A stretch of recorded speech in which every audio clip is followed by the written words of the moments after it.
Hello, I'm Dr. Sam. This is Dr. Sam's Health. Today is a wonderful day. It's absolutely gorgeous outside. It's nice, sunny, hot summer day. And most importantly, it's Canada Day. And I'm so happy to be here in Canada, to be a Canadian citizen. And actually, 2 months ago, I celebrated 10 years in Canada. I was going to make this video then, but I really couldn't because I was preparing for my exam. My anniversary date was April 29th. And the first part of the exam was May 1st, so I really couldn't focus on anything. So I promised myself that I'll make this video today on Canada Day. I came to Canada in 2008 on April 29th. I remember this day really well, though it's been 10 years already. It was a very interesting experience and still is. Effectively, it was my first visit to Canada and I was very anxious and nervous. I was very Ukrainian then. I couldn't believe that, these things are happening in general, that I'm becoming a Canadian resident, that I'm coming to Canada, this beautiful country. There were lots of hoops I had to go through. I had to prepare a lot of documents. I had to take my English exam, my French exam, bring everything together, prove that I've got some financial resources to become a permanent resident, to support myself in the first several months of living before I find my job. And it took me almost 3 years to become Canadian resident and to actually have this moment in the airport. And I remember standing in front of this immigration officer, a very nice gentleman, who was asking me like, I'm sorry, why are you so anxious? And I said, well, I just want everything to be perfect. And he said something really beautiful then. I was too nervous to actually register it. But he said that don't be so. Nothing is perfect. Canada is not perfect either, but it's a good place to live. Welcome to Canada, son. And it was so good. It was amazing. I remember crossing this yellow line in the airport and feeling that my new life has begun. I was very happy, very excited to discover this new world for myself. And the only thing I knew for sure was that I wouldn't be able to practice as a physician. I was a very young psychiatrist. I had several years of clinical experience under my belt, and I just received my PhD. I did my PhD in somatoform disorders, like connection between mind and the body. So I wasn't sure what I was going to do with myself, to be honest. I knew for sure I wouldn't be able to practice medicine for a while. I had to take some exams, I had to prepare, go through quite a few administrative processes. I had this rented room. The rent would start on May 1st, and I had this relatives of a friend who were nice enough to host me for a couple of days before the rent takes into effect. But actually, the very first thing I've done in Canada was work in construction, and I worked for, quite honestly, just for one day. It was nice. I was working in Toronto Zoo. It was the only time I've been to Toronto Zoo, to be honest. But I realized that I can actually, make some money to support myself. But at the same time, I quickly realized that it's not my calling, and I have to actually look for a real job, real career. And several days later, I was walking down College Street, and I saw this banner of the University of Toronto Department of Psychiatry, and I was walking with a buddy of mine, and I told him, oh man, I'm gonna work here soon. And he laughed, obviously. He said like, oh yeah, of course you will. Do you know like what it takes to become a part of this great institution and so on, especially for an immigrant? So luckily enough, I didn't know what it takes. So the very next day, I just put on my best suit, my only suit. And I walked into this building, which turned out to be a psychiatric hospital, and I know it now because I work there. But I just walked into this building and I started talking to people, saying like, I just landed, I'm a new immigrant, and I want to practice medicine here. I'm a psychiatrist, I want to work here. I'm surprised that I was not admitted as a patient, because it was very weird behavior, I guess, for someone who knows how it works in Canada. But people were nice enough. They said, oh, congrats with your immigrant status, but we've got human resources, just go there and talk to someone there. They told me where it was. I actually walked there. It was a pretty long walk. It took me almost an hour to find the place. And I remember that English is not my first language. I didn't even pronounce the word resource properly. In Russian it's resurs, and I was saying something like resources, human resources, and they didn't know what I was talking about. But anyhow, they just pointed at the billboard where they had all these job postings, and I picked up several. And the same night I applied for Research Analyst 1 position. And I was very lucky because it was my first resume sent in Canada, and I was invited to the interview. So there were two people in the room. There was one very nice Russian-speaking researcher, Lana, and the main person was this very nice gentleman, Jürgen, who conducted the interview, and he had like basically two questions for me.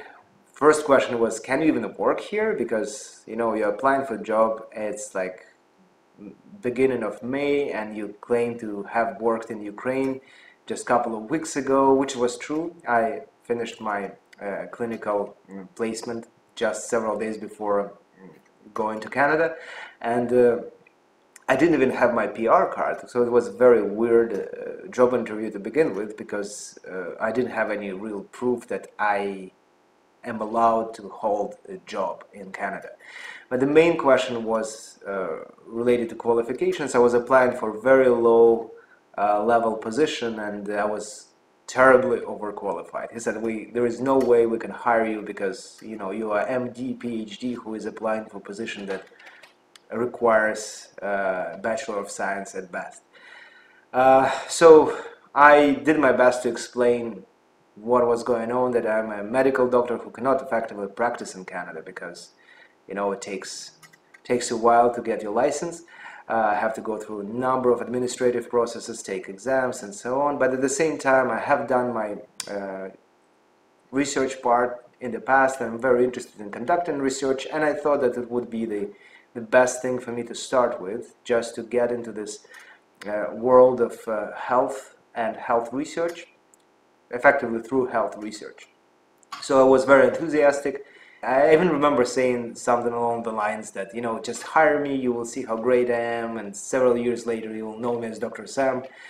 I didn't get the job, obviously, but I was lucky enough. I was so enthusiastic, and these people were so nice that they effectively gave me the research fellowship. So I became a postdoctoral fellow, and that was the best thing that could have ever happened to me. I was very happy, I was very proud that, like, from the first interview, first resume sent, I've got my job or fellowship, something that will bring me some income and lots of experience.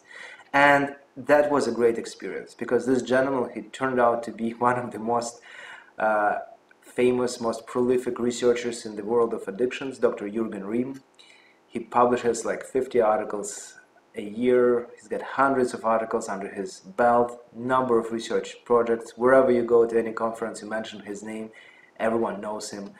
And I learned a lot from him. He is a great researcher and the methodologist, epidemiologist, and as a psychiatrist who did his PhD in somatoform disorders, I didn't know much about addictions, to be honest. And at the same time, I never had experience with such a great research environment. So I learned a lot. I learned statistics, I learned epidemiology, I learned research methods. I started writing articles and publishing them. I did several meta-analysis, systematic reviews, policy research papers, and in the end of the day, it was a great experience. Right now I understand how great it was, and then it was just like a lot of work, and everything was new and unfamiliar to me. So it was a good and very interesting year and a half. I learned a lot, and I transitioned from postdoctoral fellowship to clinical fellowship in addictions. And again, for me, I felt very, very lucky then, but I didn't know how lucky I was, because this transition was into clinical fellowship in one of the largest academic hospitals in the world. And we had this huge addictions program, and I had this wonderful mentor, Jürgen, As a psychiatrist, I didn't have much experience with addictions, and you know, I came effectively from Soviet Union. We have very different stance on addictions there. So I had to learn a lot, and I started practicing medicine effectively. So that was very interesting. And a year later, I became an assistant professor of the University of Toronto, the very same department, the banner of which I've seen on College Street, and I became a practicing physician and a researcher in Canada in beginning of 2011. So since then, I've done a lot. I've been studying for my exams, I've been doing my research. We had quite a few good research projects. We helped Aboriginal communities in the Northern Ontario to overcome their opioid crisis in 2012. We had this amazing program, and I was a consultant there. We had quite a few good clinical projects, several research projects. Most importantly for myself, we had this Da Vinci project where I was a principal investigator and the lead of this project, a large provincial multi-site clinical project. It was a great experience. We were very, very lucky to receive it, and I know for sure that at least with this project we helped a lot of people in Ontario, and we have established a very good we have created a very good database for further research, and I could actually secure my place in this area of research. On top of research, studying and clinical work, of course, I had to do a lot of teaching, presentations. We went to conferences, congresses. I've been presenting at grand rounds, at some conferences, at some invited lectures. So that was a very interesting period of time. And on top of that, I had a little bit of spare time, and I could actually learn a lot of other things. I learned to ride motorcycles. I almost dreamt of it. I became a competitive shooter. Actually, I will have a provincial match next week. I had a pretty bad motorcycle accident, actually, due to my learnings and studies, but I survived.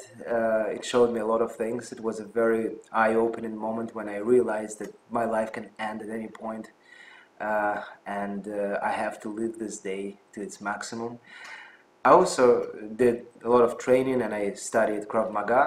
I'm not sure if the word studied is the right one. I practiced Krav Maga. I got my green belt here in Toronto.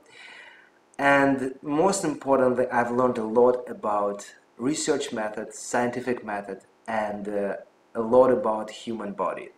So I was a physician. Obviously I studied biochemistry, physiology, all the sciences, but when I came to Canada, I literally had to restudy them, and at the same time would apply them to myself and to people I know, to my patients, to my friends, relatives.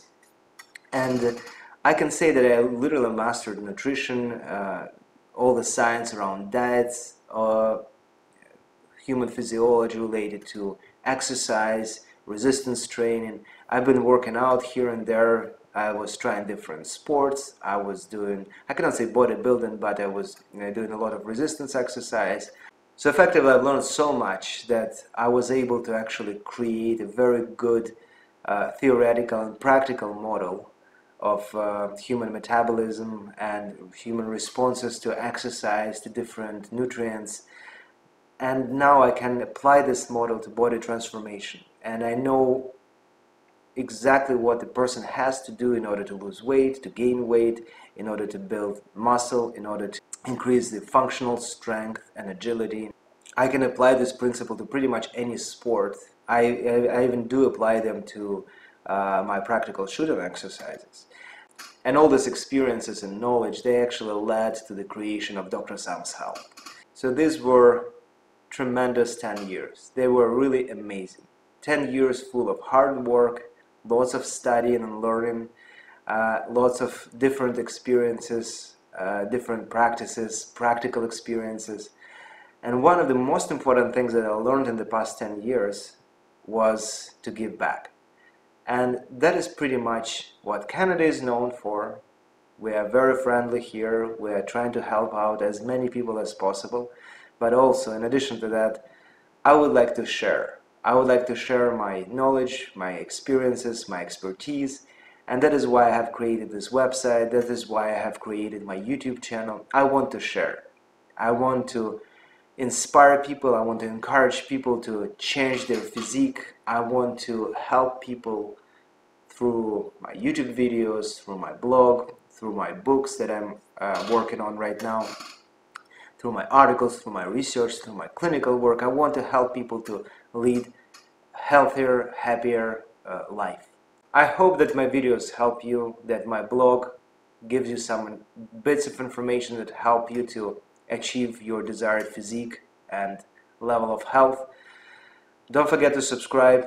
Don't forget to like this video if you do like it. Make comments, ask questions. I'm always happy to answer them. So I guess it's time for me to wrap up this video, and I want to wish you all the best now, today, on Canada Day, and ever. Happy Canada Day, my friends!